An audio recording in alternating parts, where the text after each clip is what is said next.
السلام عليكم ورحمة الله وبركاته. اللهم صل وسلم وبارك على سيدنا محمد وعلى آله وصحبه وسلم. ان شاء الله النهاردة يا حبايبي هنعمل الصابون البريل الاخضر بريحة التفاح المركز. طبعا هنعمله مع بعض بسعر رخيص جدا، هنعمل 8 لتر ب25 جنيه بس. طبعا انا عملت مع حضراتكم قبل كده الصابون الفري اللي هو برضو الغالي. النهارده بقى هنغير من الليمون، هنعمل التفاح اللي هو الاخضر، هنعمله مع بعض وهوريكم مدى تقله وجماله وحلاوته وفي 5 دقايق بس. زي ما انتم شايفين طبعا احنا جايبين الصابون نوع اسمه كلين العربي. زي ما قلت لحضراتكم قبل كده ان كل شركة بتختلف عن صنع المواد بتاعتها. طبعا انا الكيس ده اكبر من الكيس اللي انا جبته قبل كده اللي هو الفري، يعني تركيز اعلى من اللي انا جبته قبل كده. هبتدي ان انا افتح الكيس. طبعا هقول لكم مكونات الكيس ايه.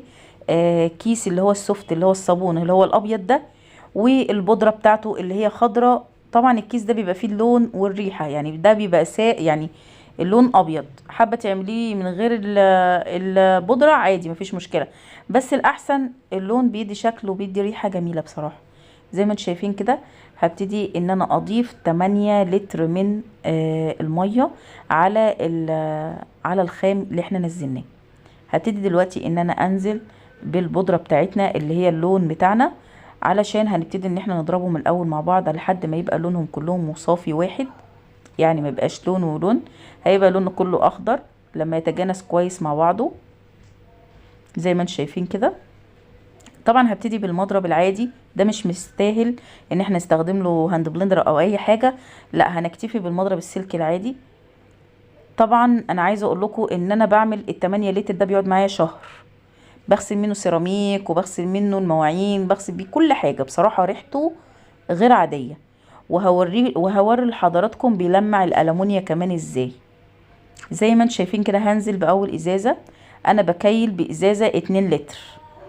زي ما انتم شايفين كده هنزل بازازه 2 لتر وابتدي ان انا اقلب كويس. شايفين الرغوه عملت ازاي؟ بعد كده هنزل بالازازه التانية زي ما انتم شايفين كده. طبعا زي ما احنا متعودين الازازه الاخيره احنا ما بننزلش بيها مره واحده، علشان خاطر نشوف الاول النوع بتاع الصابون ده فعلا كويس ولا لا، وهل هو فعلا هيبقى 8 لتر ولا لا. طبعا انا جربت اللي هو الفري اللي هو بالليمون، لقيته تركيزه مش عالي زي الصابون ده. بصراحة النوع ده نضيف وجميل جدا جدا جدا، وانصحكم انكم تجربوه. هتلاقوا طبعا الصابون ده زي ما قلت لحضراتكم في اي محلات خامات صابون. دلوقتي الموضوع ده نزل كتير لان هم خلاص موضوع ان تروح تشتري وحاجة زي كده، في ناس ما بتحبش تشتري دلوقتي، بتحب تصنع الحاجة بايديها. فانا انصحكم ان انتوا تعملوا الحاجة دي. احنا اولى باي جنيه لينا، احنا اولادنا اولى بيه. فاحنا بنحاول ان احنا نبسط، يعني انا بحاول قد ما اقدر ان انا ابسط لكم الحاجه. اسعار رخيصه متناول الايد، يعني عشان في ناس بتبقى ظروفها ما بتسمحش ان هي تشتري حاجات زي كده، فبيبقى اوفر لها. وفي نفس الوقت برضو ممكن تعملي مشروع وانت في بيتك. طبعا هنزل كده خلاص بقى كده، هشيل الازازه الاخرانيه اللي قلت لحضراتكم عليها، ودي تعتبر الازازه الثالثه او يا السته، لان انا بكايل بازازتين، يعني كده انا نزلت ب6 لتر من الميه. هبتدي ان انا اضربهم كويس. شايفين الرغوه جميله ازاي؟ مش عايزه اقول لكم ان الرغوه دي بترغي، يعني لو حطيتي حبه كده وغسلتي بيهم كوبايه خليكم الكوبايه بتبرق كده. زي ما انتم شايفين كده هبتدي ان أنا اقلبه كويس لحد ما خلاص ابتدى يتقل. طبعا احنا بعد ما بنعمل الصابون بنسيبه ساعتين اقل حاجه علشان يوصل للقوام اللي احنا عايزينه.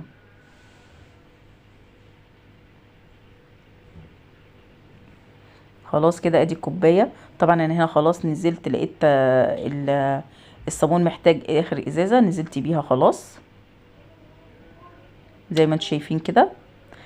ادي الكوبايه شايفينها بتلمع ازاي، شايفين مدى الضوء بتاعها في النور.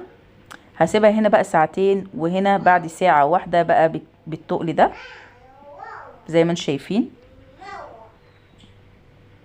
طبعا هوريكم بقى لما قعد الساعتين بقى عامل ازاي، وهوريكم ازاي هلمع بيه الالومنيا بتاعتي. طبعا هيقعد معاكم فترة كبيرة جدا جدا جدا. طبعا انا لما بعمل الحاجة دي حبايبي كلهم صحابي وحبايبي، بحب ايه يعني اديهم من يعني احب ايه ادي لحبايبي دايما من الحاجة اللي انا بعملها. زي ما انتم شايفين هنا بعد الساعتين، شايفين التقل والجمال والحلاوة، مفيش بعد كده. هنبتدي بقى، طبعا انا بغطيه وبروح شايلاه في ازايز او اسيبه زي ما هو في الطبق كده واروح مغطياه، وقت ما احتاج بطلع بالطلب. لو انتوا شفتوا الفيديو لحد هنا ما تنسوناش بقى بلايك حلو كده والاشتراك في القناة، وان شاء الله هتلاقوا في القناة بتاعتي فيديوهات كتيرة وجميلة. هنعمل برضو مع بعض تاني الباور، وهنعمل الصابون بالزيت المستعمل. طبعا في ناس كتير بتقول الصابون بالزيت المستعمل مش حلو وكلام من ده، طبعا هوريهولكم، هيبقى في الالومنيا ملوش حل، انزل لكم في الفيديو بتاعه في اول تعليق مثبت. هبتدي دلوقتي، انا خدت حبة من الصابون، حطيت حبة مية، يعني ما عملتش بالصابون كده، لا حطيت مية كمان. شايفين رغى ازاي؟ وبصي الحلة هتبقى زي القشطة. طبعا حبيت اوريكم بيرغي ازاي عملي، وتعزمي حبايبك عليه، ولو هتعملي مشروع منه هيكسبك الذهب زي ما انتم شايفين كده. وادي الحله بتاعتنا شايفينها بتبرق وبتلمع ازاي. طبعا مفيش بعد كده، شايفين قشطه. بصوا الكوبايه.